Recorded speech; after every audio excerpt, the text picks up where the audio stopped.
Thank you for joining me for episode number 6 of the Nextbiteoflife.com podcast. My name is Kem, and as usual, I'll be your host for today. This podcast is about the Real Alcazar of Seville. This is the royal palace of the Spanish king and queen whenever they visit the Sevilla area. It is an absolutely gorgeous palace. It's considered one of the most beautiful in Spain, and I can attest to that because I really thought it was great. When you first get to the palace, the first thing you see, like on the entrance, is the coat of arms, and it's a red building with brick. It doesn't look very impressive from the outside, but once you're inside, you see how really huge it is. And I was actually very impressed. It looks a lot like the Bahia Palace that we saw in Marrakesh. The Moorish design is very obvious. I mean, it makes sense because they were both under the Almohadi rule, which were the Muslims that ruled a long time ago before they were conquered by the Christians. The style of the castle of the Alcazar is known as Mudéjar. This name was given to the Muslims who were in Andalusia and who remained there after the Christians conquered it, but did not convert to Christianity. The ones that did convert were called the Moriscos.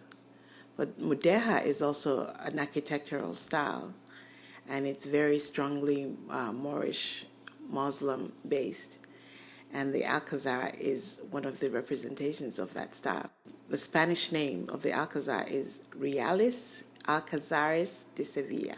There was an original palace in its place. It was called Al-Mubarak, and that was built by the Almohades. Of course, going forward, everybody else put their own stamp on it.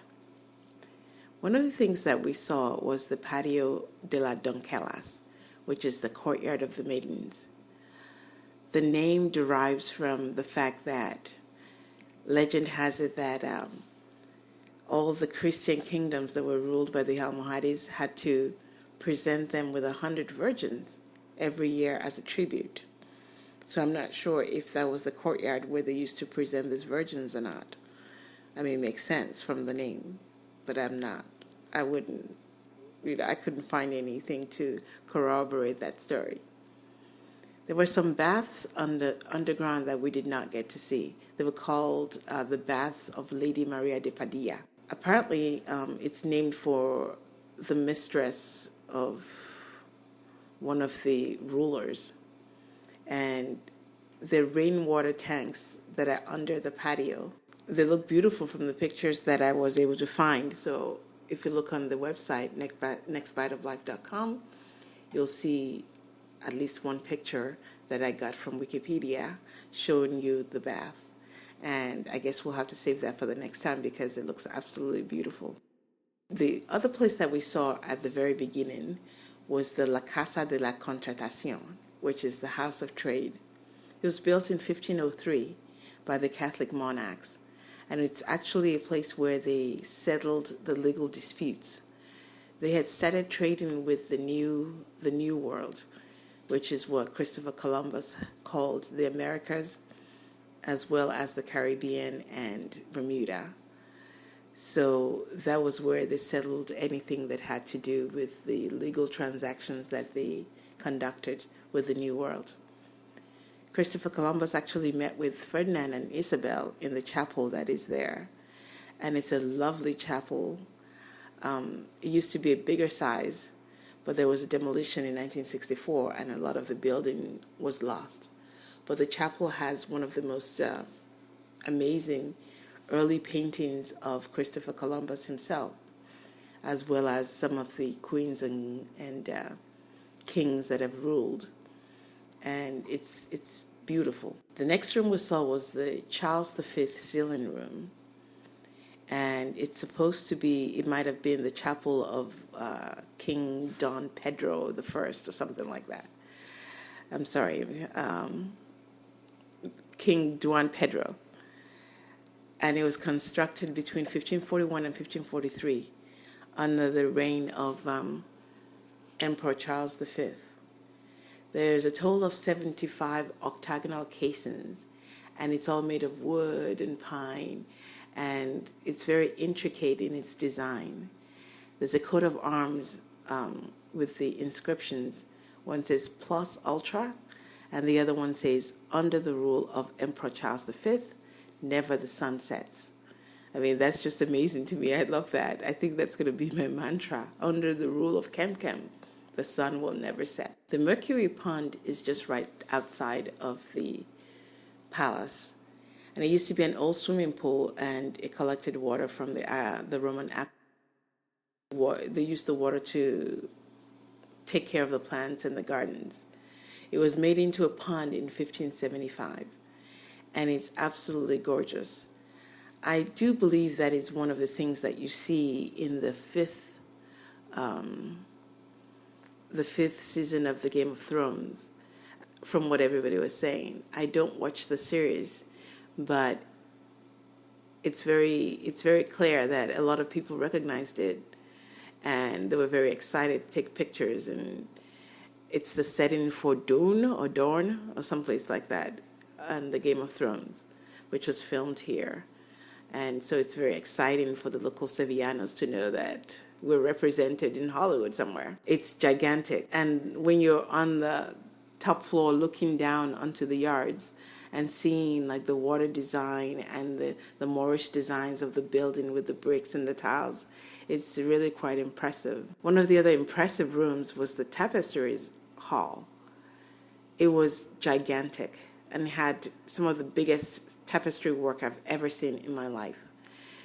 Some of them covered the whole wall and even folded over on the side. That's how big they were. The original hall had been destroyed. There was an earthquake in Lisbon in 1755. And Lisbon is at least 500 kilometers from here, but I guess it affected them too, and it totally destroyed the hall. It was then remodeled by a famous architect and engineer called Sebastian van der Bocht. He did a lot of other work in the Sevilla area, including like the Tower of Gold, which is a local Sevilla landmark, which I'll cover at some other point. And he did some of the work on the Plaza de España, so he has quite a few things going on. But he was a military architect, and he remodeled it. And the tapestries that are hanging up now are exact replicas of the ones that used to be there, which is absolutely amazing that they were able to get everything in detail work. I guess it goes to show you got to make sure that you take care of things and write proper historical books so that people that come after you can see what has been done and what things look like. The upper palace contains the royal residences, so a lot of them were closed off. There was a portion of the rooms that was open for us to look at, and they were filled with dishes and tile work from like the 15th, 16th, even 14th century. They had a lot of chinaware too, and it was a welcome relief for us because it was air conditioned inside of those rooms. So I'm not sure if they had to make sure that the correct temperature matched the dishes to keep them in their place and not have them fall apart. So that was pretty cool. It was a welcome relief because it was over 100 degrees outside, and even though it's dry heat, it is still pretty hot. So it was nice to check out the workmanship of some of those tiles. And on the website, Nextbiteoflife.com, you'll see the post that goes along with this podcast. And I have pictures of some of the dishes and the wares from then and the tiles. One of them was absolutely gorgeous and showed Jesus carrying the cross.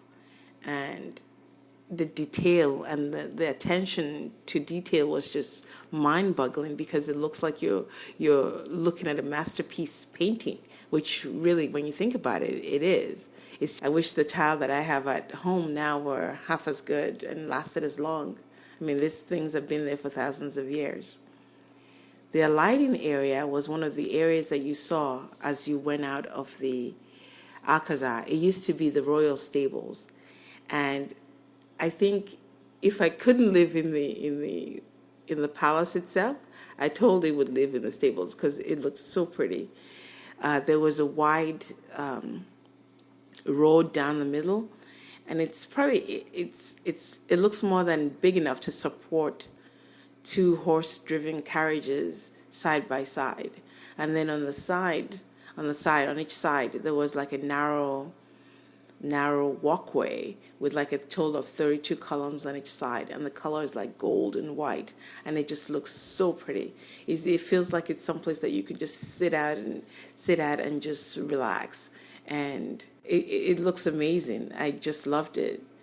I think my favorite part of the visit was going outside and walking through the gardens. They were lovely. You could see the water elements. Every so often there would be a little fountain. There were some that looked like they were octagon, and then it looked like it was a pentagon, and it was absolutely huge.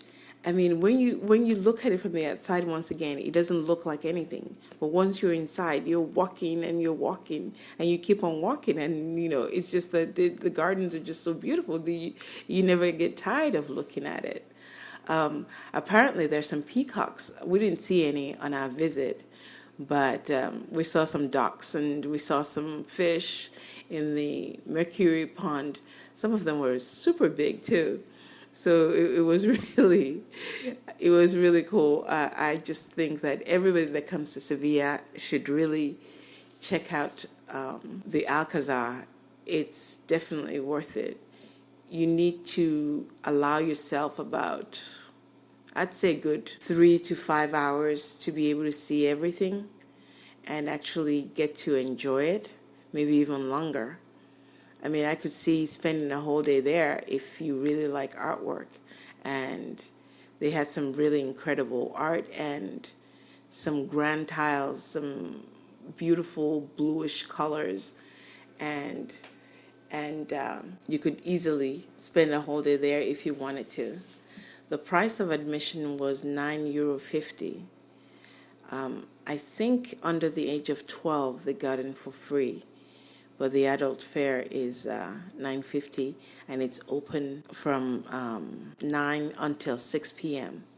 The best thing to do is get your tickets online, because you can find a huge line outside, and with your tickets being booked online, you can just walk right up and skip the long line, which might make all the difference when you're in the heat of Sevilla in the summertime.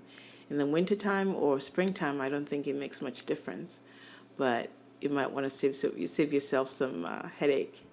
When you go in, you have to put your purse into one of those X-ray things, but it moves very quickly, so you can be in and out of there and start enjoying the place. I am so impressed by the Alcazar.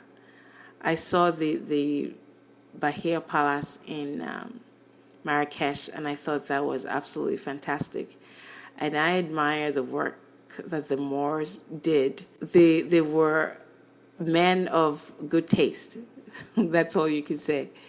I wish I had. I almost want to go and watch the episodes of Game of Thrones now, just so I could say I recognize these places. When you seeing, there is a grotto gallery also inside. We kind of rushed right through that, but it is so amazing to stand there and look out towards the fountain. It was the grotto gallery. It extends out to the garden. It's called the Garden of the Maze. You can see like the work that went into this place. The style is absolutely it's breathtaking. It's called a Mannerist style, which was actually introduced to Sevilla by Vermundo Resta. It shows how from the wall it fuses like the architecture with nature. I mean, it's done really well. The wall of the gallery that's overlooking the pond, the style of the work is fresco paintings de Esquivel. I think Esquivel was the name of the guy that did it, but it just looks amazing. There's so many rooms that you need to just take a look at and just wonder. And it's all built in a square with the courtyard in the middle, which is the traditional Andalusian style, which of course came from the Moors. So everywhere you look at, you see the water and you see the open space, and the walls. When you're in there, it doesn't feel so bad because the tiles make it cool. So compared to the outside where it's 120 degrees even, you're inside, and even though it's hot, it doesn't feel as bad because the tiles are actually very cooling. So there's fresh air blowing through. There's also a cafeteria on grounds, and they have really wonderful food. We didn't eat there, but we actually talked to some people who were visiting from Germany who were sitting there, and they enjoyed the food. They said it was really good tapas. I have yet to experience really bad tapas in Sevilla. Really, it seems everywhere you go, they're all cheap, and they're all pretty good, even in some of the touristy areas. I hope you've enjoyed my presentation of the Alcazar, and I hope it makes you feel like you want to visit. Please go to the website nextbiteoflife.com, and there you'll find the pictures that go along with this podcast. Anything that I have left out will be supplemented on the post. So thank you again for joining me on the Nextbiteoflife.com podcast. And I hope to see you next time. Thank you, and have a good day.